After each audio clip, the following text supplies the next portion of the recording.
fence is a straight edge that is placed parallel to the direction of the cut saw blade.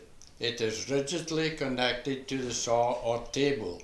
The distance between the surface of the fence and the closest edge of the saw blade dictates the specified width of the cut. A fence is an integral part of any safe table saw. It's essentially a guide that helps woodworkers cut wood evenly, precisely and safely. The fence simply looks like a metal bar that runs parallel to the saw blade.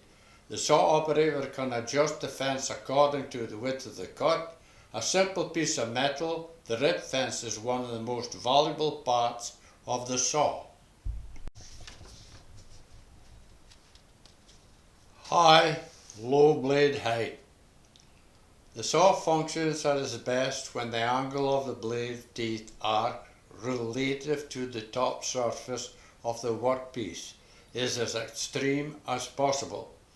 This facilitates chip ejection, shortens the overall distance through which the teeth act as on the part, reduces power consumption and heat generation, substantially reduces the peak pushing force required, thus improving control and causes the blade's force on the wood to act mostly downward rather than largely horizontally.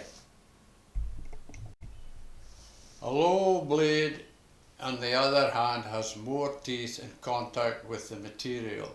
With the lifting force at the back end, it's inclined to lift the wood up and forward, and with that it leaves the side of the fence.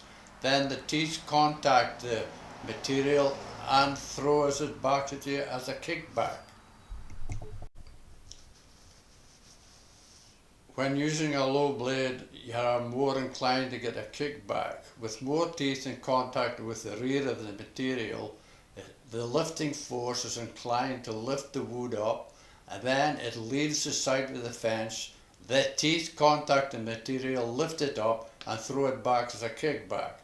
Also, with low pushing force on a low blade, then sometimes you get burn marks because there's too many teeth acting like a planer blade on the side of the wood, and it just burns it.